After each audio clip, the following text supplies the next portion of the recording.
হাসপাতালের গেট দিয়ে পাগলা কুকুরের মতো দৌড়ে 4টা ছেলে ভিতরে ঢুকলো। 4 ভাইয়ের কলিজার টুকরো, নিঃশ্বাস প্রশ্বাস বেঁচে থাকার অস্তিত্ব, তাদের একমাত্র বোন অ্যাক্সিডেন্ট করেছে। চোখে মুখে আতঙ্ক 4 ভাইয়ের। হাসপাতালে পাগলামি করে মাথায় তুলে ফেলেছে 4 ভাই। হাসপাতালের মধ্যে বলা যায় ছোটখাটো একটা ঘূর্ণিঝড় এসেছে।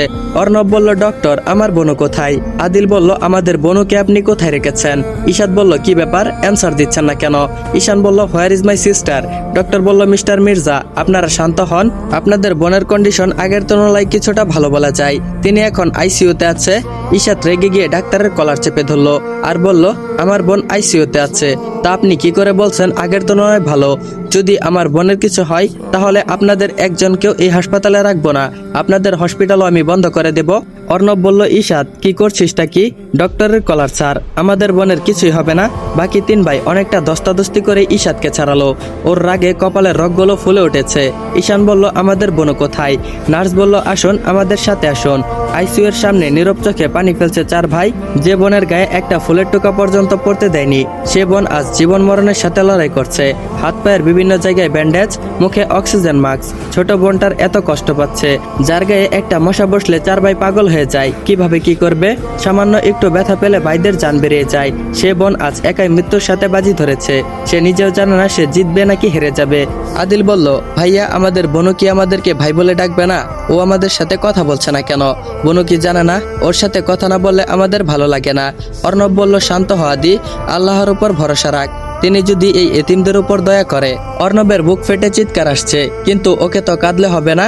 ও যদি কাঁদে, ও হলো সবার বড়। আজ যদি ও ভেঙে পড়ে তাহলে বাকি 3 ভাই তো চোখে অন্ধকার দেখবে। তাই ঠোঁটে ঠোঁট চেপে অন্যদিকে মুখ করে রেখেছে। চেয়ারে বসে মুখ ডেকে ডুকরে কাঁদছে ঈশান। ওর সাথেই সারাক্ষণ ওষার লেগে থাকতো। ঈশাদ নিশ্চুপ হয়ে একদিনে আইসিইউর বাইরে থেকে দাঁড়িয়ে বোনকে দেখছে। চোখের পাতা গড়িয়ে 2 ফোঁটা ননজল গড়িয়ে পড়ল। তখনই আইসিইউ থেকে ডক্টর বের হয়ে তাদের সামনে এলো। আদিল বলল, ডক্টর আমার বোনের কন্ডিশন কেমন? ডক্টর বলল, she is out of danger, কিন্তু তারপরও পুরোপুরি বিপদ কাটেনি। মাথায় প্রচন্ড জোরে আঘাত পেয়েছে। যদি 72 ঘন্টার মধ্যে জ্ঞান না ফিরে তাহলে স্মৃতিশক্তি হারিয়ে যেতে পারে, আর যদি জ্ঞান না ফিরে তাহলে কোমায় চলে যেতে পারে। আমরা আমাদের সর্বোচ্চ চেষ্টা করেছি, বাকিটা আল্লাহর ইচ্ছা। জন্ম মৃত্যু বিয়ে এই 3টা জিনিসই কারো হাতে নেই। আল্লাহ যদি চাই তাহলে উনি সম্পূর্ণ সুস্থ হয়ে যেতে পারে, সেটা তার ইচ্ছা। হায়াতের মালিক আল্লাহ, আপনারা তাকেই ডাকুন। ডক্টর আদিলের কাঁধে হালকা করে চাপড় মেরে বড় একটা নিঃশ্বাস ছেড়ে চলে গেল। আদিল, ঈশাদ, ঈশান ধপ করে মাটিতে বসে পড়ল। অর্ণব নিষ্পলক চাহনিতে তাকিয়ে আছে। বাবা মা মারা যাওয়ার পর ঠিক যেমনটা নিঃস্ব লেগেছিল, আজ ঠিক তেমনটাই লাগছে। ঈশাদ বলল, আমাদের বোনও কি ভালো হয়ে যাবে ঈশান? ঈশান বলল, আল্লাহকে ডাক ভাই, তিনি সবকিছু ঠিক করে দিবে। আমাদের আর কিছুই চাই না, আল্লাহ যেন আমাদের বোনটাকে ভিক্ষা দেয়, এই এতিমগুলোর উপর একটু রহমত করে। আমাদের এত ধন দৌলত কোনো প্রয়োজন নেই, তার বিনিময়ে আমাদের বোনটার জীবনটা ফেরত দিক। আদিল বলল, সবসময় কি আল্লাহ আমাদের প্রিয় জিনিসটাকে নিয়ে যায়? বাবা মাকে হারিয়ে অনেক কষ্টে বেঁচে আছি, এখন বোনটাকে ছেড়ে আমরা কি করে থাকবো? হে আল্লাহ, একটু রহমত করো এই অধমদের উপর। আমরা তো তোমার 5 ওয়াক্ত ইবাদত করি, আমাদের কথা কি শুনবে না? আমাদের বোনের জীবনটাকে ভিক্ষাই দিয়ে যাও। ঈশাদ বলল, আমাদের ওকে ছাড়াটা একদমই উচিত হয়নি। আগে যদি জানতাম ওকে কখনো একা ছাড়া তো দূরের কথা, চোখের নজরেও হারাতাম না। আসরের আজান হচ্ছে, 4 ভাই পাথরের মতো বসে আছে আইসিইউর বাইরে। অর্ণব বলল, চল আসরের নামাজ পড়ে আসি। ঈশান বলল, ভাইয়া আমাদের বোনও। অর্ণব বলল, বোনকে আল্লাহ দেখবে, নামাজ পড়ে আল্লাহর কাছে ওর জীবনটা ভিক্ষা চাইতে হবে তো, না চাইলে তিনি দিবে কিভাবে? উনি হয়তো আমাদের দোয়ার অপেক্ষা করছে। আমাদের দোয়ার উসিলায় এবং আল্লাহর রহমতে যদি আমাদের বোনটা ঠিক হয়ে যায়। ঈশান বলল, আমি যাব না ওকে ছেড়ে কোথাও, আমি এখানেই নামাজ আদায় করে নিব। আমরা সবাই যদি বোনকে ছেড়ে চলে যাই, যদি আমাদের সাথে অভিমান করে ও না ফেরার দেশে চলে যায়, তখন আমরা ওকে কোথায় পাবো? আদিল বলল, এসব কথা বলবি না শান, খুব ভয় করে। অর্ণব বলল, কিছু হবে না আমাদের বোনর, আমরা কিছুই হতে দিব না ওকে, চল নামাজ পড়তে। ঈশানকে জোর করে নামাজ পড়তে গেল 4 ভাই। নামাজ নিয়ে তো আর কোনো অজুহাত চলে না। আইসিইউর বাইরে কড়া গার্ড দিয়ে পাহারায় রেখে গেছে 4 জন। হসপিটালের মসজিদে নামাজ আদায় করতে চলে গেল মির্জা বংশের 4 ছেলে। বড় ছেলে অর্ণব মির্জা, মেজো আদিল মির্জা, সেজো ঈশাদ মির্জা, আর সবচেয়ে ছোট ঈশান মির্জা এবং তাদের অর্ধেক প্রাণ একমাত্র বোন উষা মির্জা। 5 জনের নাম বাংলায় 5টি স্বরবর্ণ, সরয়া সরয়া, রস্বই দীর্ঘই, রস্য দিয়ে রেখেছে তাদের মা। মুসলিম পরিবারের এই 5 জনের ভাই বোনের বাবা মা মারা গেছে সেই ছোটবেলায়। 4 ভাই আজ অনেক কষ্টে নিজেদের পরিচয় করেছে। দেশের অন্যতম বিজনেসম্যান অর্ণব বয়স 30-এর কোঠায়, ভাই বোনের জন্য আজও সে বিয়ে করেনি। নিজের কষ্ট দূরে রেখে ভাই বোনের খুশিটাই আগে। তার 2 বছরের ছোট আদিল আইন শৃঙ্খলা বাহিনীর একজন সক্রিয় সদস্য, তবে কেউ জানে না সেটা। ইশাত ও ঈশান 2 জনেই যমজ। ইশাত বাস্কেটবল খেলতে বেশ পারদর্শী, সে এখন নিজেকে জাতীয় দলের জন্য তৈরি করছে। ঈশান রাজনীতিতে যুক্ত আছে, সারাক্ষণ নানা ভেজালে জড়িয়ে থাকে। তবে দুজনের যমজ হলেও তাদের চেহারা ততটা মিল নেই। দুজনের বয়স 25 বছর। 4 ভাই দেখতে শুনতে সব দিক দিয়েই পারফেক্ট। কারো মনে আঘাত পাবে বা কোনো কষ্ট পাবে এমন কাজ কখনোই করে না। বড়দের সম্মান এবং ছোটদের স্নেহ করতে পারে। 4 জন দেখতে হ্যান্ডসাম, স্টাইলিশ, বডি লুক সব দিক দিয়ে বলা যায় পারফেক্ট। ওদের একমাত্র বোন ওষা 20 বছর বয়স, এবার অনার্স ভর্তি হয়েছে। ভীষণ মিষ্টি, লাজুক ও মিশুক স্বভাবের মেয়ে। মনের মধ্যে হিংসা নামক বস্তুটা নেই। হাসি খুশি এই মেয়েটাকে সবাই পছন্দ করে। গায়ের রং গোলাপি ফর্সা, চেহারার গঠন উঁচা লম্বা, মাশাল্লাহ দেখতে। ভাইদের আদরের রাজকন্যা। কোনো ভাই বোনকে নাম ধরে ডাকে না, সব সময় বোনও বলে। প্রত্যেকের চুল উস্কো খুস্কো, চেহারায় মলিনতা, একরাশ বিষণ্ণতা নিয়ে বসে আছে। সারা সময়ে এক ফোঁটা পানীয় পান করেনি 4 ভাই। তাদের বোনকে রেখে কখনো মুখে কিছু দেয়নি। সে বোনকে রেখে আজ কি করে মুখে খাবার তুলবে? প্রত্যেক ভাই নিজের খাবার খাওয়ার আগে সেই খাবার বোনকে তুলে দিবে। যদি বোন সেটা খায় তারপরে সেই খাবার মুখে তুলবে। হঠাৎ গার্ডদের মধ্যে একজন দৌড়ে এসে তাদের সামনে এলো। তার নাম অরূপ। অরূপ এসে ওদের 4 ভাইকে যা বলল তা শুনে তাদের মাথায় যেন আকাশ ভেঙে পড়ল, সাথে রাগও উঠে গেল।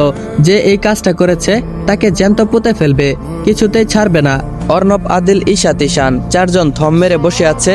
অরূপ যা বলেছে তাতে কারোরই মাথা ঠিক নেই, কিন্তু এখন এত হাইপার হলে চলবে না। যেরকম ঠান্ডা মাথায় কেউ ওদের সাথে খেলছে, ঠিক সেরকম ভাবেই গুটি চালতে হবে তাদের সাথে। আপাতত নিজের বোনের দিকে খেয়াল দিতে হবে, পরে তাদের ব্যবস্থা করবে। তাদের শত্রুদেরকে বুঝিয়ে দিতে হবে মির্জা বংশের ছেলেরা ছাড় দেয় কিন্তু ছেড়ে দেয় না। আপন বলতে ওদের কেউ নেই। বাবা মা মারা যাওয়ার পর আত্মীয় স্বজন এক প্রকার তাদেরকে দূর দূর করে তাড়িয়ে দিয়েছে। আপন চাচাও সেদিন সব সম্পত্তি জোর করে দখল করে বাড়ি থেকে বের করে দিয়েছে। খেয়ে না খেয়ে 4 ভাই জীবন চালিয়েছে, তারপরও বোনকে একবেলা অনাহারে রাখেনি। বাবা ক্যান্সারে মারা গেল, তার 3 মাস পর মায়ের মৃত্যু।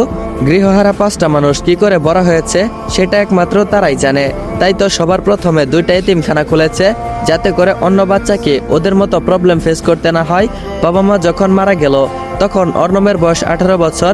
ভালো মন্দ সবকিছুই বোঝার ক্ষমতা হয়েছে, কিন্তু ওর 10 বছরের ছোট বোনটা তো কিছুই বোঝে না। গল্পটা অনেকটা সিনেমার মতোই, তাই না? কিন্তু মনে রাখবেন, বাস্তবতা সিনেমাকেও হার মানায়। বাস্তবের মতো করে সিনেমা তৈরি করা যায়, কিন্তু সিনেমার মতো করে বাস্তবতা তৈরি করা যায় না। বাস্তবতাটা খুব অদ্ভুত। 4 ভাইয়ের কাছে তাদের বোনের অ্যাক্সিডেন্টটা ধোঁয়াশা লাগছে। মনে হচ্ছে সবকিছু একটা দুঃস্বপ্ন। ঘুম ভেঙে গেলে সবকিছু ঠিক হয়ে যাবে। তাদের বোন আবার হেসে খেলে বাড়ি বাঁধিয়ে রাখবে। প্রত্যেকের চোখ মুখ ফোলা ফোলা, চোখগুলো লাল টকটকে হয়ে আছে। ছেলেদের নাকি কাঁদতে মানা, তাদের অনেক কঠিন মনের অধিকারী হতে হয়। অনেকেই এই কথাটা বলে, কিন্তু কথাটা একদমই যুক্তিসঙ্গত নয়। কেন, ছেলেরা কি মানুষ না? ওদেরও তো ভালোবাসা, অনুভূতি, আবেগ, সহ্য ক্ষমতা নামক বস্তুটা আছে। ওরাও তো রক্তে মাংসে করা মানুষ। আমরা কি ভাবি তাদের টাকা উপার্জনের মেশিন? না, এটা ভাবা উচিত নয়। তারা হয়তো মেয়েদের মতো এত সহজে কাঁদতে পারে না, তবে তারাও কাঁদে যখন আর সহ্য করতে না পারে। পুরো পৃথিবীটা তার নিজেকে একা মনে হয়, ঠিক তখন কাঁদে। অর্ণব সামনে এগিয়ে বসে আদিলের মাথায় হাত রাখলো। অর্ণব বলল, তোরা কি কিছু মুখে দিবি না? সেই বিকাল থেকে এখানে বসে আছিস, এখন প্রায় মাঝরাত, কিছু একটা খেয়ে নে, নয়তো শরীর খারাপ করবে। আদিল বলল, তুমি এটা কি বলো ভাইয়া?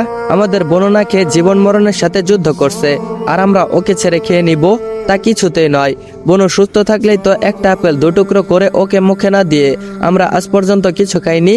ও অসুস্থ হয়ে আছে, সেখানে আমরা খাবার খাবো? খাবার যে গলা দিয়ে নামবে না ভাইয়া। অর্ণব বলল, তোরা সবাই আমার আদরের, তোদের কথা তো আমাকে ভাবতে হবে। যদি বনুর মতো তোরা অসুস্থ হয়ে যাস তাহলে আমি বাঁচবো কি করে? মুখে হাত দিয়ে অর্ণব নীরবে কাঁদতে লাগলো। ঈশান বলল, ঈশাত, তোর তো কালকে কম্পিটিশন আছে, তুই কি সেখানে পার্টিসিপেট করবি? ঈশাত বলল, আর ইউ ম্যাড শান, তোর কি মাথা ঠিক আছে? আমার বনু সবার আগে, তারপর আমার কেরিয়ার। রেগে বলল কথাটা। অর্ণব বলল, আগামীকালের কম্পিটিশনটা তো অনেক জরুরি, কালকে পার্টিসিপেট না করলে জাতীয় দলের চান্স পেতে সমস্যা হয়ে যাবে। ঈশাত বলল, তোমরা কি পাগল হয়ে গেছো? আমার কলিজার টুকরো বোনটার এই অবস্থা, কত কষ্ট পাচ্ছে, আর তোমরা আমার খেলা নিয়ে পড়লে? যদি আমার ক্যারিয়ার চলে যায় তাহলে অন্যভাবে ক্যারিয়ার করে নিব, কিন্তু যদি আমার প্রাণপ্রিয়র বোনটা কিছু হয়ে যায় তখন আমি কোথায় যাব? তাকে কোথায় পাবো? আমি ওকে ছেড়ে 1 সেকেন্ডের জন্য বাইরে কোথাও যাব না। যদি ফিরে এসে দেখিও বাকি কথা বলার আগে মুখ ডেকে কান্নায় ভেঙে পড়ল। সবকিছু এক মুহূর্তে এলোমেলো হয়ে গেল। সব নিউজের হেডলাইনে এখন শুধু একটাই খবর, বিশিষ্ট শিল্পপতি অর্ণব মির্জা ও নর্থ ইস্ট ক্লাবের বাস্কেটবল চ্যাম্পিয়ন ইশাত মির্জা একমাত্র বোন অ্যাক্সিডেন্ট করে গুরুতর আহত হয়ে হসপিটালে মৃত্যুর সাথে লড়াই করছে। বিকাল থেকে সন্ধ্যা পর্যন্ত মিডিয়া হসপিটালের বাইরে এসে ভিড় করেছে, কিন্তু 4 ভাইয়ের এক ভাইও মিডিয়ার সামনে যায়নি। আসবে কি করে? তারা তো সেরকম পরিস্থিতিতে ছিল না। এইদিকে মিডিয়াতে তিলকে তাল বানিয়ে নানা রকম কথা প্রচার করছে, কিন্তু তাতে মিস্টার মির্জাদের কোনো সমস্যা নেই। উষা যদি ওদের অবস্থা দেখতো তাহলে তার ভাইদের এই অবস্থা দেখে কিরকম রিয়েক্ট করতো তা আমার জানা নেই। হয়তো খুশিতে আত্মহারা হয়ে যেত, নয়তোবা কান টেনে দিয়ে প্রত্যেককে কান ধরে উঠবস করাতো। এটা হয়তো এই ভাইদের পাগলামির সাজা। আর সে খিলখিল করে হাসতো। 4 ভাইয়ের পাশাপাশি আরেকজন পাগল হয়ে যাচ্ছে উষার জন্য। সে পারলে এখনই চলে আসতো আমেরিকা থেকে, কিন্তু রাতে ফ্লাইটের টিকিট পায়নি বলে সে আসতে পারেনি। তাই মিনিটে মিনিটে 4 ভাইয়ের মোবাইলে কল করে পাগল করে ফেলছে। আবার কল করলো অর্ণবের কাছে আর বলল, ভাইয়া উষার শরীরের অবস্থা কেমন? ও কি ভালো হবে না? আমার সাথে কথা বলবে না? আমি ওর সব কথা শুনবো। প্লিজ ওকে আমাদের জন্য ফিরে আসতে বলুন, ওকে ছাড়া বাঁচতে পারবো না। কাঁদতে কাঁদতে কথাগুলো বলল। অর্ণব বলল, শান্ত হও, আল্লাহ চাইলে আমাদের বোনের কিছুই হবে না। তুমি নামাজ পড়ে বোনের জন্য দোয়া করো। ওপাশ থেকে কাঁদতে কাঁদতে আবারও বলল, আমি কাল সকালের ফ্লাইটে দেশে আসছি। আমি ওর কিছুই হতে দিব না। আমি নফল নামাজ পড়ে উষাকে ফেরত চাইবো। ওর যদি কিছু হয় তাহলে আমি বাঁচবো না ভাইয়া। আল্লাহ এমন কেন করলো? অর্ণব বলল, ধৈর্য ধরো, আল্লাহ হয়তো আমাদের পরীক্ষা নিচ্ছে। তার পরীক্ষায় উত্তীর্ণ হলে আমাদের বোনও নিশ্চয়ই আমাদের কাছে ফিরে আসবে। তারপর ওই পাশ থেকে আবারও বলল, সত্যি উষা ভালো হয়ে যাবে? ভাইয়ারা কি করছে? অর্ণব বলল, হ্যাঁ সত্যি। আদি, ইশাত, ঈশান নফল নামাজ পড়ছে। তুমিও অজু করে নামাজ পড়ে ওর সুস্থতা কামনা করো। আমিও নামাজ পড়বো, তাই মোবাইল বন্ধ থাকবে। তুমি আর কল করো না। ওই পাশ থেকে বলল, আচ্ছা ভাইয়া, রাখছি, আল্লাহ হাফেজ। তবে উষার 24 ঘন্টার শরীরের আপডেট আমাকে দিতে থাকবেন। আমি কাল সকালেই আসছি। বলেই ফোন বন্ধ করে অর্ণব নামাজে দাঁড়িয়ে গেল। আইসিইউ এর পাশের রুমে তারা পাশে নামাজ পড়ছে। রুমের পাশে বডিগার্ডরা কড়া নজরদারি করছে। তখন অরূপের কথা শুনে নজরদারি আরো দ্বিগুণ বাড়িয়ে দিয়েছে। এক পাশে উষা বেডে শুয়ে আছে, আরেক পাশে নিঃশব্দে নামাজ আদায় করছে 4 ভাই। চোখের পানিতে পাঞ্জাবি ভিজিয়ে ফেলেছে। পুরো রুমে পিনপতন নীরবতা। বোনের জীবনের জন্য তারা আজ আল্লাহর কাছে আরজি জানাবে, যাতে তাদের বোনটা ভালো হয়ে যায়। নামাজের মাঝে মাঝে ফুপিয়ে ফুপিয়ে কেঁদে উঠছে ঈশান। ওদের এমন অবস্থা হলেও তারা এতটা কষ্ট পেত না, কিন্তু বোনের জন্য জান চলে যাওয়ার মতো অবস্থা হয়েছে। সত্যি থাকার মতো থাকলে একটা ভাই যথেষ্ট, 4 জনের প্রয়োজন হয় না। সেখানে উষা 4টা ভাইয়ের প্রাণের সাথে জড়িয়ে আছে। অনেক রেসপেক্ট ও স্যালুট পৃথিবীর সকল ভাইকে, যারা তাদের বোনকে রক্ষার জন্য ঢালের মতো দাঁড়িয়ে আছে। আর এত পাগলামি করে মনোজাতে কাঁদতে কাঁদতে 4 ভাইয়ের চোখের অবস্থা খারাপ করে ফেলেছে। জানি না আল্লাহ তাদের কান্না শুনতে পাচ্ছে কিনা। সবার মনে একটা বাসনা, তাদের বোনও যেন ঠিক হয়ে যায়। হঠাৎ করে আদিল মোনাজাত শেষ করে বোনের রুমের দিকে তাকালো। তাকিয়ে চোখ কপালে তুলে ফেললো। যা দেখলো তাতে জোরে চিৎকার দিয়ে উঠলো। বাকি 3 জন মাত্র সালাম ফিরিয়ে মোনাজাতের প্রস্তুতি নিচ্ছিল। আদিলের চিৎকারে বোনের দিকে তাকালো। আদিল বলল, ভাইয়া। সবাই তার দিকে তাকিয়ে যা দেখলো তাতে সবার হাত পা কাঁপাকাঁপি শুরু হয়ে গেল। আল্লাহ কি ওদের কথা শুনলো না? শেষ পর্যন্ত কি ওর বাবা মায়ের মতো ওদের বোনও? না, এটা হতে পারে না, কিছুতেই না। শরীর ঠান্ডা হয়ে আসছে। ওদের মনে হচ্ছে সব শক্তি কেউ নিয়ে গেছে। মাথা ঘুরছে এমনভাবে যেন এক্ষুনি পড়ে যাবে। ঈশাত বলল, ভাইয়া, আমাদের বোনের কি হয়েছে? এরকম করছে কেন? ডক্টরকে ডাকো। ও এরকম বড় বড় করে নিঃশ্বাস ছাড়ছে কেন? ওর কি হয়েছে? শান, জলদি ডক্টরকে নিয়ে আয়। মির্জাবাড়ির ড্রয়িং রুমে 20 বছরের একটা মেয়ে দৌড়াচ্ছে। তার পিছনে পিছনে তার ভাই। বড় ভাইয়ের হাতে জ্যাম পাউরুটি, মেজো ভাইয়ের হাতে জুসের গ্লাস, সেজো ভাইয়ের হাতে ফলের প্লেট, আর ছোট ভাইয়ের হাতে পানের গ্লাস। খাবারের হাত থেকে বাঁচতে এদিক সেদিক পালিয়ে বেড়াচ্ছে। মেয়েটা বয়সে আর হাতে পায়ে শুধু বড় হয়েছে, কিন্তু আচার আচরণে এখনো বাচ্চামো রয়ে গেছে। তার ভাইদের চোখে এখনো সে ছোট্ট খোকি। 4 ভাই তাদের আদরের বনুকে সেই 10 বছরের ছোট্ট মেয়ে মনে করে। অর্ণব বলল, বনু দুষ্টামি করে না, একটু খেয়ে নে। উষা বলল, ওয়াকছি বড় ভাইও, এগুলো খেতে আমার খুব কষ্ট লাগে, ভালো লাগে না একটুও। আদিল বলল, দাঁড়া বনু, একটু জুস খেয়ে নে। উষা বলল, খাবো না আমি কিছুই খাবো না। ঈশান বলল, লক্ষ্মী বনু আমার, খাবারটুকু খেয়ে নে, তুই দৌড়ানোর শক্তি কোথায় পাবি? ঈশাত বলল, বনু, আর কিছু না খাস? কয়েক পিস ফলের টুকরো মুখে দে। উষা বলল, একদম না, আমার খেতে ভালো লাগে না। প্লিজ ভাইওরা, জোর করো না আমাকে, আমার এগুলো খেতে বিরক্ত লাগে। কি বিচ্ছিরি খেতে। উষা ওর ভাইদের ভাইও বলে ডাকে। এখন 4 ভাইয়ের এক ভাইও তাদেরকে ধরতে পারছে না। ভীষণ জেদি মেয়ে, খাবার নিয়ে খুব জেদ করে। এটা খাবে না, ওইটা খাবে না, এই ফল ভালো না, এই খাবারের স্বাদ নেই, নানা বাহানা করে। 4 ভাই প্রতিদিন তার পেছনে ছোটাছুটি করে খাবার নিয়ে, কিন্তু কখনো বোনের আগে খাবার খায় না।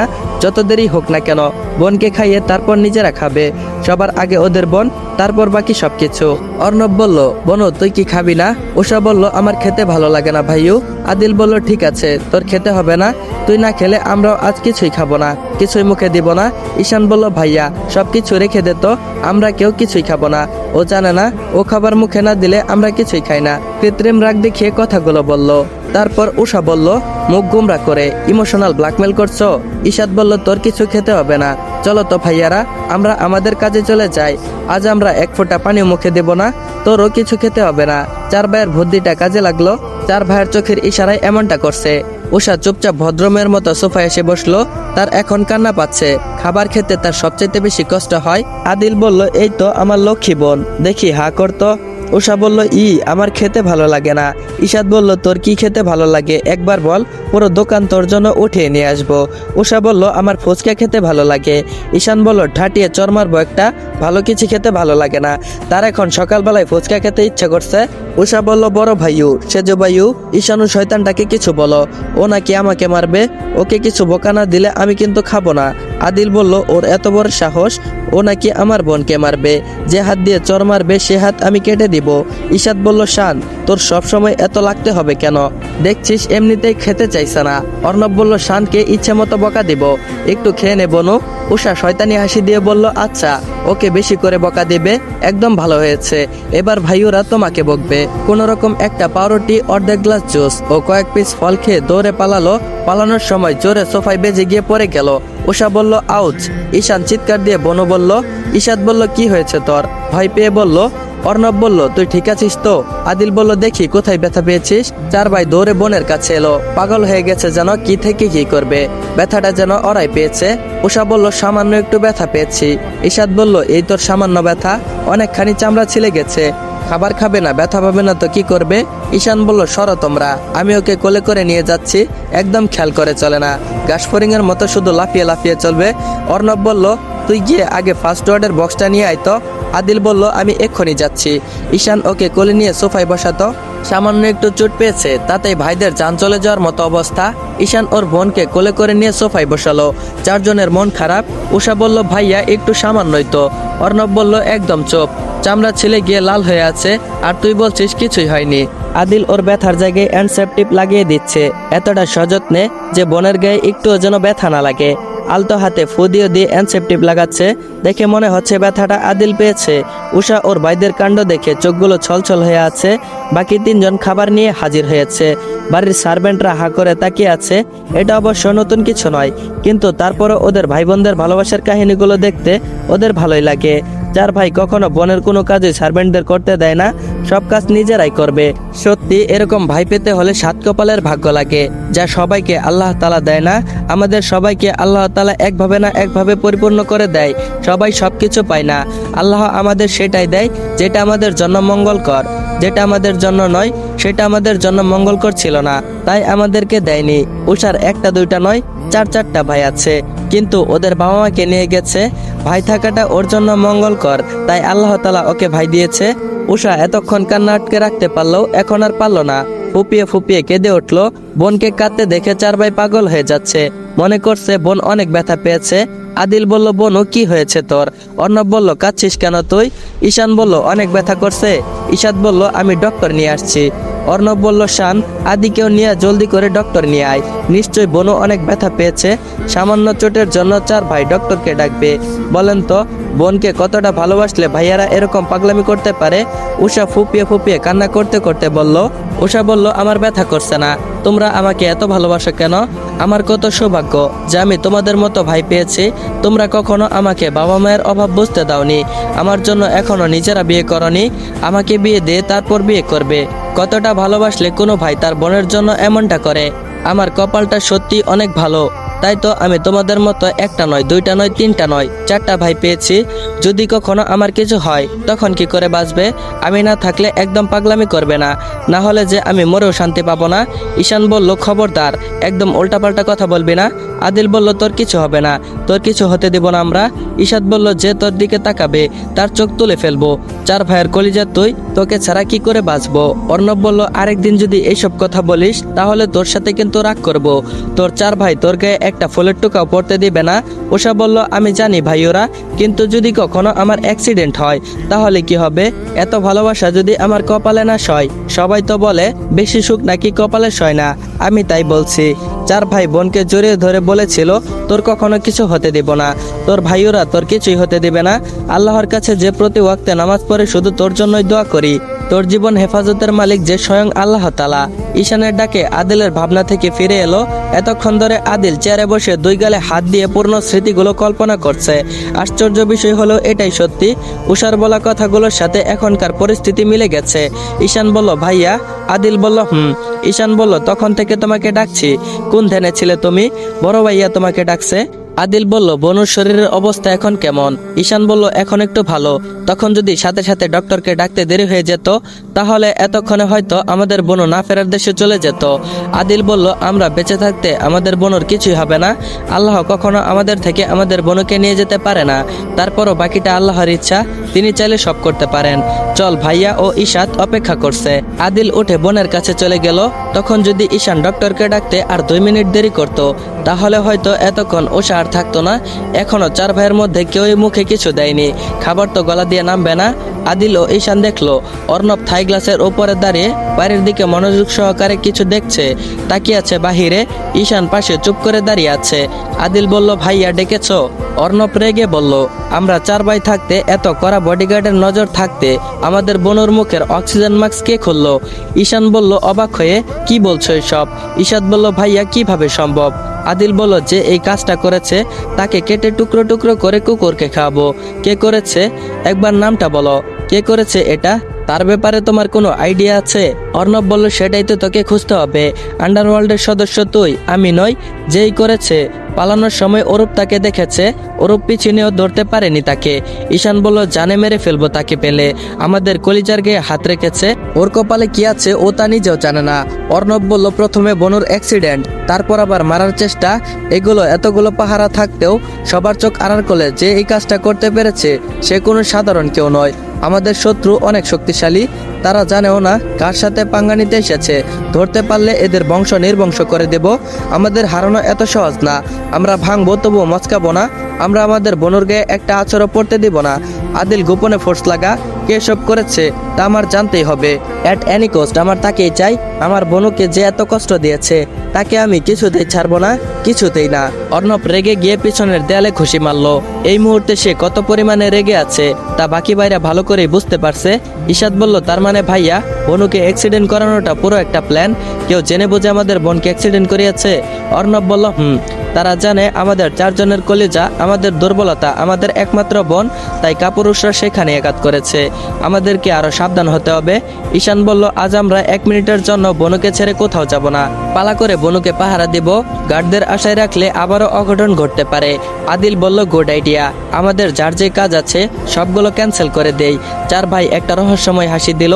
কারো বিপদ ঘনিয়ে এসেছে, সে নিজেও জানে না সে কি ক্ষতি করেছে। তবে এইটুকু বলা যায়, তার জন্য অনেক বড় সারপ্রাইজ অপেক্ষা করছে। আমেরিকা থেকে এসে বিমানের থেকে নেমে এয়ারপোর্টে 1 মিনিটও দেরি করলো না একটা ছেলে। গাড়িতে উঠে বসলো। গন্তব্য এখন হাসপাতালে। সেখানে তার প্রিয়সী জীবন মরণের সাথে লড়াই করছে। ছেলেটার বয়স 24 বছর, দেখতে বেশ স্মার্ট, গায়ের রং শ্যামবর্ণ। ছেলেটার চেহারা অনেক মায়াবী, নাকটা কিছুটা খাড়া। সবচেয়ে বেশি সুন্দর লাগে তার হাসিটা, কারণ হাসলে তার গালে টোল পড়ে। ছেলেদের গালে টোল পড়লে যে এতটা সুন্দর লাগে তা ওকে না দেখলে বোঝাই যেত না। চোখের পাপড়িগুলো একটু বেশি বড়, পলক ফেললে অনেকটাই ভালো লাগে দেখতে। চুলগুলো অগোছালো, চোখ মুখ ফুলে আছে, মনে হয় অনেক কান্না করেছে। খান গ্রুপ ইন্ডাস্ট্রির ওনার তিনি। বাবা মারা যাওয়ার পর খুব অল্প বয়সে বিজনেস জগতে প্রবেশ করে তিনি। পরিবারের একমাত্র শুধু বড় বোন আর তার মা আছে। 4 ভাই বোনের জন্য আইসিইউর সামনে বসে আছে। এখনো 24 ঘন্টা হয়নি। 72 ঘন্টার আগে কিছুই বলা যাবে না। অর্ণব বলল, অরূপকে জিজ্ঞেস করেছিলি কোনো খোঁজ পেয়েছে কিনা? ঈশাদ বলল, না ভাইয়া, এখনো কোনো খোঁজ পাওয়া যায়নি। আদিল বলল, তবে খুব শীঘ্রই পেয়ে যাব।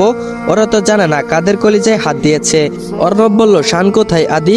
আদিল বলল, ওর নাকি জরুরি কোনো কল এসেছে, কথা বলছে। ওর সামনে অরূপ এলো। অরূপের বয়স 23 বছর। খুব ছোটবেলায় অর্ণব ওকে রাস্তায় কুড়িয়ে পেয়েছিল। তখন থেকে এখন পর্যন্ত কোনোদিন তাদের কথার অবাধ্য বা অমান্য করেনি। 4 ভাইয়ের পাশাপাশি অরূপও ভীষণ ভালোবাসে উষাকে, তবে সেটা ভাইয়ের মতো। অরূপও নিজের 4টা ভাই ও একটা বোন পেয়েছে। অরূপও যদি জানতে পারে তার বোনকে কেউ ডিস্টার্ব করেছে, তাহলে তাকে আধা ঘন্টা পর হসপিটালের জরুরি বিভাগে খুঁজে পাওয়া যায়। ওর কারণে ওষার দিকে কেউ ডিস্টার্ব করা তো দূরের কথা, তার দিকে তাকাতেও ভয় পেত। কলেজে ওষাকে দেখে রাখার সম্পূর্ণ দায়িত্ব অরূপের। অরূপ হলো অর্ণবের ডান হাত, ওর বডিগার্ডদের প্রধান অরূপ। অরূপের কাজ হলো 24 ঘন্টা ওদের 4 ভাইয়ের কথা মানা ও বোনকে দেখে রাখা। অরূপ বলল, ভাই আমাকে ডেকেছেন? অর্ণব বলল, বনু যখন অ্যাক্সিডেন্ট করেছিল তখন তুই কোথায় ছিলি? অরূপ বলল, আমি তো গুলশানে ছিলাম।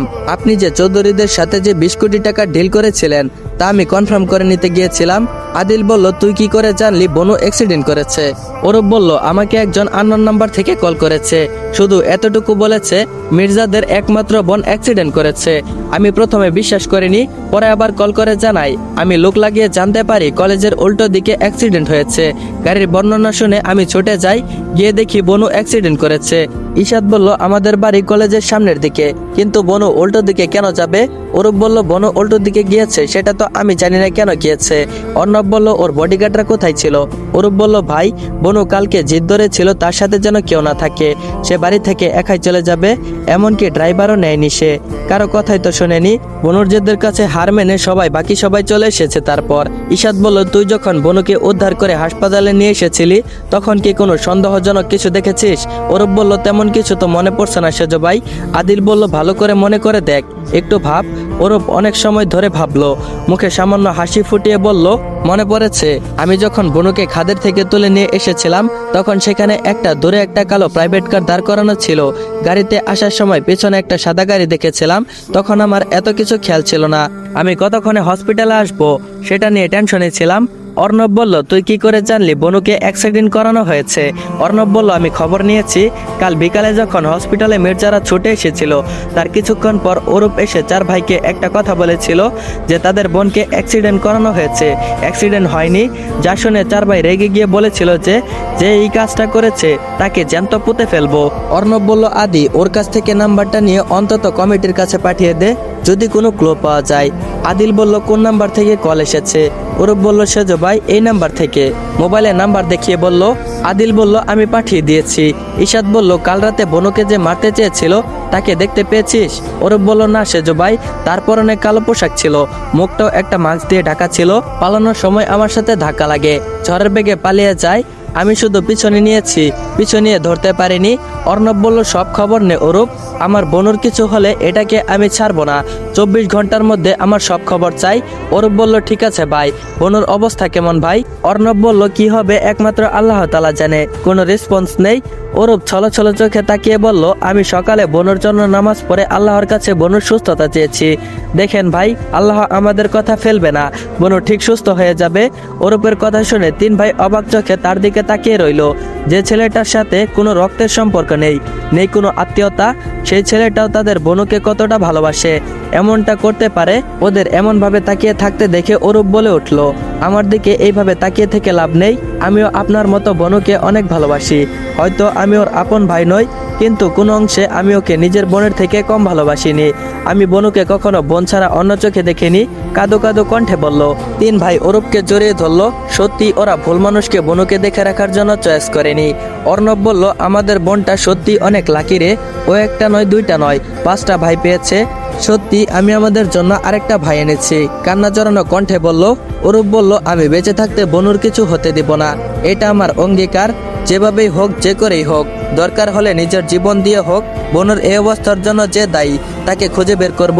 ঈশাদ বলল, বড় ভাইয়া, সত্যি আমাদের জন্য আরেকটা ভাই নিয়ে এসেছো। হয়তো এতদিন বুঝতে না পারলেও আজকে বুঝতে পেরেছি অরূপ আমাদের জন্য কতটা ইম্পর্টেন্ট। অরূপ বলল, ভাইয়া আপনি আমাকে রাস্তা থেকে কুড়িয়ে এনেছেন। আমি আজও জানি না আমার বাবা মাকে, রাস্তার একটা ছেলেকে কখনো নিজের ভাইয়ের চোখে ছাড়া অন্য কোনো চোখে দেখেননি। আমার মতো ছেলেটাকে বিশ্বাস করে আপনাদের 7 রাজার ধন আপনাদের বোনকে দেখে রাখার দায়িত্ব দিয়েছেন। আমি আপনার নুন খেয়েছি, কখনো আপনার সাথে বেইমানি করব না। আমায় মাফ করে দিয়েন। আমি কাল যদি দায়িত্বে থাকতাম, আমার সঠিক দায়িত্ব আমি পালন করতে পারিনি, যার কারণে বনু এতটা কষ্ট পাচ্ছে। আমি সত্যি দুঃখিত। অরূপ কাঁদতে কাঁদতে কথাগুলো বলল। আদির বলল, তোর কোনো দোষ নেই অরূপ, এটা আমাদের ভাগ্য, আল্লাহ লিখে রেখেছে। তোর ভালোবাসা দেখে আমারও ভাষা হারিয়ে ফেলেছি। সত্যি আমরা তোকে পেয়ে ধন্য। ঈশাদ বলল, খবর লাগানো শুরু করে দে, যত টাকা লাগে আমরা দেব। আমাদের বনুকে মারার চেষ্টা করেছে যারা, আমাদের সামনে দেখতে চাই তাদের। অরূপ বলল, চিন্তা করবেন না ভাই, আমার উপর সবকিছু ছেড়ে দেন, আমি সব খবর নিয়ে তারপরেই ফিরবো। অরূপ চলে গেল, কিন্তু অরূপের উষার প্রতি ভালোবাসা দেখে ওরা যেন ভাষা হারিয়ে ফেলেছে। অরূপ খুব গম্ভীর টাইপের ছেলে, কখনো মনের ভাব প্রকাশ করে না, কিন্তু আজ ওর চোখে উষার প্রতি ভাইয়ের ভালোবাসা দেখতে পেয়েছে, যার মধ্যে ছিল না কোনো মিথ্যা, কোনো ছলনা কিংবা বাহানা। হাসপাতালের সামনে গাড়ি থামতেই গাড়ি থেকে নেমে কোটটা ছুঁড়ে ফেলে দিল সদ্য আমেরিকা থেকে আসা ছেলেটি। দরজা খুলে দৌড়ে হাসপাতালের ভিতরে চলে গেল। এত তাড়া ছিল যে তার গাড়ির দরজাটা পর্যন্ত লাগানোর সময় নেই। ভিতরে প্রবেশ করে উষার আইসিইউ এর নাম্বার জেনে নিয়ে সেই দিকে ছোট লাগালো। মাঝপথে ঈশানের সাথে দেখা হলো। ঈশানকে বলল, শান, উষা কোথায়? ও এখন কেমন আছে? কিভাবে অ্যাক্সিডেন্ট করলো? ও কি ভালো হবে না? ও আমার সাথে রাগ করেছে? আমি ওর সব কথা মেনে চলবো। ও কি আমার সাথে আর কথা বলবে না? এক নিঃশ্বাসে সব কথাগুলো বলে ফেললো। ঈশান বলল, জিবরান তুই? অবাক হয়ে গেল। আমেরিকা থেকে যে ছেলেটা আসলো তার নাম জিবরান খান। ঈশাদ তো ঈশানের বন্ধু, অর্ণবের ডিল পার্টনার। এক সপ্তাহের জন্য ডিল কনফার্ম করতে আমেরিকা গিয়েছিল। উষার এই অবস্থা শুনে ডিল কনফার্ম না করে চলে এসেছে। উষাকে সে অনেক ভালোবাসে, সেটা অবশ্য উষার 4 ভাই জানে। জিবরানের মতো ভালো ছেলে আজকাল হয়তো খুব কমই পাওয়া যাবে, কোনো ব্যাড হ্যাবিট নেই। জিবরান বলল, কি রে, কথা বলছিস না কেন? ঈশান বলল, এত প্রশ্ন একসাথে করলে উত্তর কিভাবে দিব? জিবরান বলল, কোথায় আছে আমার উষা? আমি ওকে এক নজর দেখতে চাই। ওকে এক নজর না দেখলে যে নিজেকে শান্ত করতে পারবো না। গতকাল রাতে যে কিভাবে কেটেছে তোকে বোঝাতে পারবো না। উষা এখন কেমন আছে? ওর কাছে নিয়ে চল আমাকে। তোরা থাকতে এসব কিভাবে হলো? কিভাবে হলো অ্যাক্সিডেন্ট? ঈশান বলল, মাঝে মাঝে মানুষের দ্বারা মিস্টেক হয়ে যায়, আমাদেরও হয়েছে, যার মাসুল আমাদের বনুকে দিতে হচ্ছে। জিবরান বলল, আমি কিছুই বুঝতে পারছি না, আমাকে তুই আগে উষার কাছে নিয়ে চল, পরে সব কথা শুনবো। ঈশান বলল, চল। ঈশান জিবরানকে নিয়ে উষার কাছে চলল। জিবরানের অবস্থা এখন প্রায় পাগল, কতক্ষণে ওর ভালোবাসার মানুষটাকে এক পলক দেখবে, তার জন্য ছটফট করছে। আসসালামু আলাইকুম এভরিওয়ান। ভাইদের চোখের মনি গল্পের প্রথম পর্বটা এইখানেই এন্ড করা হলো। তো তোমরা যারা যারা পুরো গল্পটা দেখেছো তাদের কাছে এই গল্পের পর্বটা কেমন লেগেছে অবশ্যই কমেন্ট বক্সে জানিয়ে যাবা। আর হ্যাঁ গাইস, এই ভিডিওতে একটা টার্গেট থাকবে, যদি তোমরা টার্গেট কমপ্লিট করতে পারো তাহলে পরবর্তী পর্ব খুব শীঘ্রই নিয়ে আসবো। আর পরবর্তী পর্বটা একটু বড় করে দিব আজকের পর্বের মতো। তো গাইস, টার্গেটটা কিন্তু খুবই ছোট, আমি জানি টার্গেটটা তোমরা খুব শীঘ্রই কমপ্লিট করে দিতে পারবে। আজকের মধ্যে যদি টার্গেটটা কমপ্লিট করতে পারো তাহলে কিন্তু তোমাদের জন্য পরবর্তী পর্বটা খুবই স্পেশাল হতে চলেছে। তো আজকের টার্গেটটা হলো এই ভিডিওতে 200 কমেন্ট আর 500 লাইক কমপ্লিট করে দিতে হবে। যদি করতে পারো তাহলে আমার দেওয়া কথা আমি অবশ্যই রাখবো। আর হ্যাঁ গাইস, যারা যারা চ্যানেলে নতুন এখনো চ্যানেলটা সাবস্ক্রাইব করো নাই তারা অবশ্যই পরবর্তী পর্ব পাওয়ার জন্য অবশ্যই চ্যানেলটা সাবস্ক্রাইব করে বেল আইকন নোটিফিকেশনটা অন করে রাখবা, যাতে করে পরবর্তী পর্ব আসার সাথে সাথেই তোমরা দেখতে পারো।